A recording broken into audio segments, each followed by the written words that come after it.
Hello everybody, I'm Karryshh and welcome back to another recap video. On social media, there are people who moderate our content. Remember the day when on Instagram we started seeing all the weird stuff about this world? Well, that kind of content is being moderated by some people all the time, so we don't see bad stuff online. However, some people, when they get the exposure of such content for a long time, they tend to go crazy. And in today's video, we're gonna see such a story.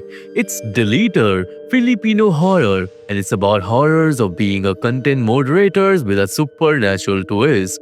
You can watch this one, it was great. Now, stick around till end. Give this video a thumbs up, share it with your friends, subscribe to the channel for more horror recaps. Connect with me on Instagram where we can chat personally. Grab your snacks and now enjoy this recap I made for you of Deleter, Filipino horror. The story begins with a restricted video where a girl creepily walks in, sits on a chair, and starts cutting the skin off her face with a knife. Obviously, I cannot show you that part on screen, but this was a disturbing clip that Eileen, a content moderator, was reviewing. Horrified, she screamed and broke down crying. It was just too terrifying. Her co-worker Lyra saw her reaction. This scene then shifts a few days later. We find Lyra at a supermarket and we find out that Eileen has now gone missing. People are whispering about her disappearance, though Lyra doesn't seem too concerned, even though she was her friend. Then she leaves and returns to her office, where she also lives. Her boss calls her in, and he was frustrated because for the past few days, Lyra has been mistakenly approving restricted violent content. But honestly, you cannot blame her. Watching these horrifying videos every single day was taking a massive toll on her mental health. She wasn't performing well, and when she comes across a picture of a dead dog, it triggered a memory of her childhood pet, which her abusive father had unalived.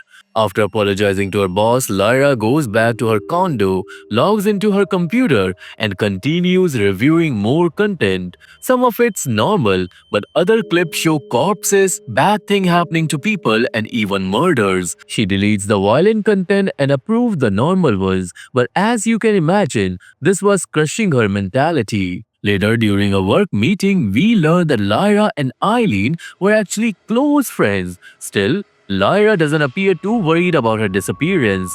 That night after work, she tries to rest, but like all other moderators, she's drawn in depression. She's even scribbled on her bed frame that she will never be able to escape this place. Soon she's back on her night shift, and this time she watches a video where a man is burning a cat alive. Traumatized, she slams her computer shut, washes her face, takes her antidepressants, and leaves the office. But on her way out, she senses someone is following her. She even sees a shadow, but when she goes to investigate, there was no one there. Now, at a grocery store, she runs into a guy named Jess who works upstairs from her office. He starts striking up a friendship, though she's not really interested. Still, she asks him to grab a vape flavor for her, but before he can, chaos erupts outside. Because you see, Eileen had just committed unalivement. Her face was completely skinned and there was blood everywhere. Jess starts recalling the horrific accident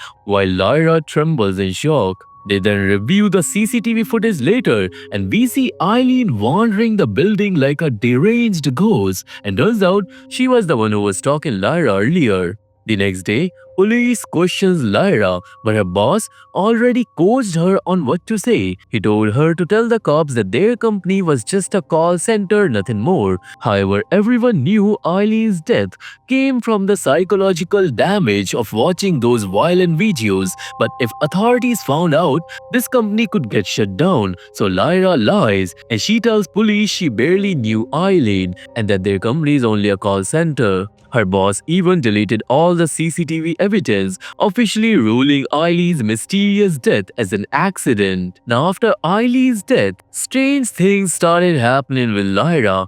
At the grocery store, she glances at the security cameras as she sees Eileen standing near her, but in reality, no one was there. That's when we figure out that Eileen's spirit isn't gone. She's haunting Lyra, but something must have happened in the past, and we will find that out later at the end. Now that night, Lyra goes out to dinner with her co-workers, but there, she started feeling like she's not a good content moderator. Because you see, she found a video on Facebook which had violent content in it, and she was the one who approved that video. People in the comment box were angry about the video, and that's why she felt a little stressful. This triggers a flashback where we learn that Lyra and Eileen were actually really close friends who used to hang out every day. And you see, Eileen always hated their moderator job. However, Lyra was too far gone. She was too depressed to even notice what's right and what's wrong. In simpler words, Lyra cannot comprehend what's violent and what's not, because she's been seeing violent content for a long time. Back in the present, Lyra continues reviewing videos late at night. One clip suddenly shows a jump scare and it actually works on Lyra. Meanwhile, another girl in the office freaks out from the videos and runs away. Now this stress was becoming unbearable, and that's why Lyra ended up throwing up. To make things worse, she is now on her medication for depression. The next day, she talks with Jess again on the rooftop. He's brought her the vape flavor she wanted, and slowly they become friends. Lyra opens up about her job, and Jess is shocked to learn about the horrific video she has to watch daily. In this scene, we also see Lyra talking with Eileen at the same place when she was alive. And with the words of Lyra, we realize just how dark her sense of humor is. Actually, you see, she compares human lives to ants, saying that human lives doesn't matter at all, and this was something she used to joke about with Eileen. However, Eileen on the other hand was the opposite. She was bright, cheerful and full of life. She wasn't actually made for such a cruel job. Later that night, Lyra and Jess go out drinking. Jess here tries to get closer, but suddenly Lyra sees Eileen nearby. She panics and she runs to the bathroom, but there she sees a horrifying flash of all the violent videos she's been seeing. Those visions ended up taking her back to her childhood home, where she relives the moment her psychotic father unalived her dog right in front of her. Then when she snaps out of this vision, she found herself back in the bed. Trying to distract herself, Lyra sits at her computer and starts working again. This time, she comes across a video of a boy getting hit by a car. And this is something to remember for later. Now suddenly a strange noise echoes through the office. The lights flicker, and as she investigates, her computer suddenly starts playing a video. Now you see, it was the video of Eileen. She had recorded herself before her death. She was crying in the video, repeating over and over that she cannot do this job anymore. And moments later, she unalived herself, and Lyra is left horrified. Lyra then brings her boss and show him the video, and turns out someone anonymously uploaded this video to her work portal. Her boss freaks out because if this video gets out, the company could be destroyed. He deletes it immediately, but before long, another video pops up from the same account. This time the video was showing their own office building. The boss immediately calls the security guard to check if anyone is broken in, but no one had. Now after this, Lyra contacts Jess and she asks for the footage he recorded the night Eileen died. She gets the footage, and when she looks at the video closely, she notices something chilling. Eileen's phone was lying next to her body, but a mysterious man snatched it and ran off. This suggests that someone might be using Eileen's phone to terrorize the company. Meanwhile, on the other hand, the security guard begins investigating the building, but strange paranormal things starts happening to him. Now Lyra's boss tries calling Eileen's phone, hoping to reach the man who stole it, but instead, the ringtone echoes inside the building. The guard hears it, but before he can react, something evil attacks him.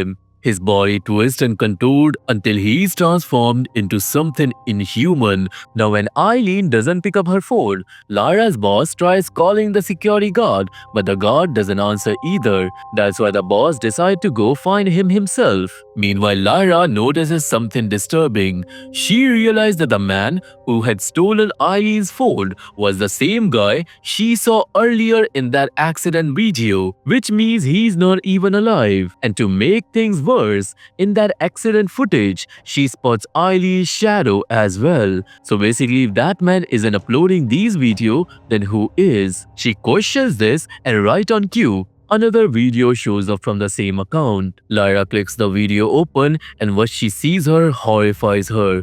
It's the security guard and he's now fully possessed. He stares at the camera before pulling out a gun and then he unalive himself. Lyra nearly collapses in fear and at the same time the building power starts acting out. The emergency lights turn on, leaving everything under glowing red lights. We see Lyra's boss who steps out of the elevator into a pitch black hallway, nervously making his way forward when his phone rings. It was Lyra, but he ignores it and then suddenly Eileen's evil spirit lunges out and attacks him. Back to Lyra, she is now the only one left in the office and she was terrified. She grabs her purse and prepares to run, but her computer screen flickers on. Another video plays by itself, and in that video, her boss's neck was inside the elevator and the elevator started moving, eventually decapitating him. Obviously, Lyra screams in horror as the lights flicker one last time before the whole building plunges into darkness. Outside the building, Jess notices the blackout. He calls Lyra and she tries to explain everything that's happening, but the call keeps breaking up before it finally cuts out. Jess realizes something is seriously wrong and he runs inside. And inside, Lyra starts hearing evil noises all around her. She hides in a corner, listening to the sound of furious typing on a keyboard. When she peeks out, she sees Eileen's spirit sitting at a computer typing away.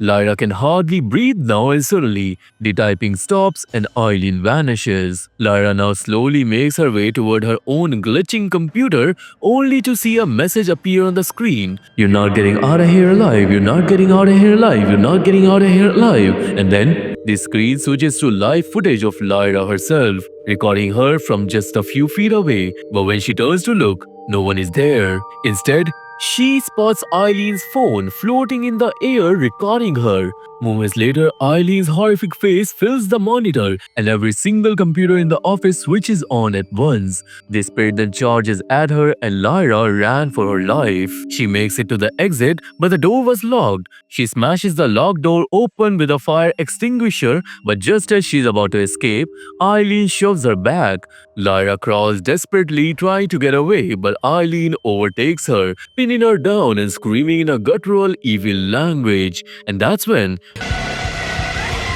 the truth finally comes out with a flash of the past. Actually, you see, one day Eileen went to see her boss for help with her depression. He gave her pills, but they weren't for depression. They were sleeping pills. Then soon Eileen became drowsy and weak, and the boss tries to force himself on her. He ended up doing bad things to her, and though she tries to fight back, she could not stop him. But the most shocking part, Lyra saw everything. She was outside the room watching, and she never stepped in to save her friend. Why, you may ask? Well, I already told you that Lyra's mental condition is really bad after watching all that violent content. That betrayal was the breaking point. Eileen couldn't take it anymore and she unalived herself. And now, her spirit has returned, not just to punish the boss, but to make Lyra pay for standing by and doing nothing. On the computer screens, Eileen's ghost shows Lyra the truth of that night all over again.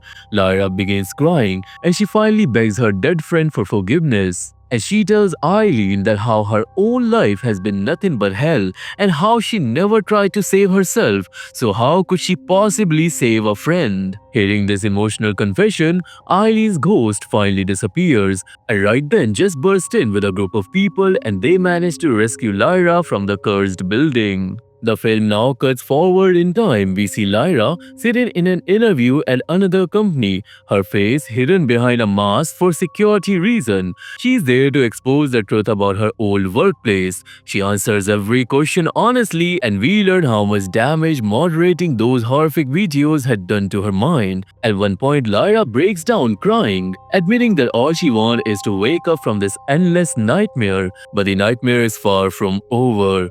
The interviewer's voice suddenly shifts, turning evil. The figure across from her whispers that this is only the beginning and that she will never wake up. Lyra panics as blood begins pouring from her nose. The interviewer morphs into Eileen, and now blood gushes from Lyra's eyes, mouth, and face until she's completely drenched in blood. That's when we realize that Lyra is already dead. She's trapped in the spirit world where Eileen can finally exact her revenge in full. Then a table suddenly slides in front of Lyra, playing a video that shows her own reflection. Now, just like the girl at the very start of the movie, Lyra begins carving her face with a knife. She cannot stop the video either. The screen glitches as she tries to hit the delete button and the footage keeps running. Everything spirals into static and the movie abruptly ends. Basically, the story drives home one brutal message. Moderating restricted content is a soul-crushing job, one that shows how twisted humanity has truly become. And it leaves us with a haunting question. Was Lyra really guilty for not saving her friend? Or was she just another victim of this merciless world? Let me know in the comment what do you think. So this was the chilling story of Deleter. What do you think about it? Drop your thoughts in the comment box. I love reading your comments. Don't forget to hit the subscribe button, like this video, share your friends, and if we can smash 200 likes on this video, it will be really appreciated. Go join my Telegram to know the whereabouts of this movie. Connect with me on Instagram where I can personally talk to you, and make sure to subscribe to my third channel where I dive deep into creepy mysteries you don't wanna miss. Thanks for watching, take care, and I'll see you all in the next one. Have a great day or not, cause they always see you.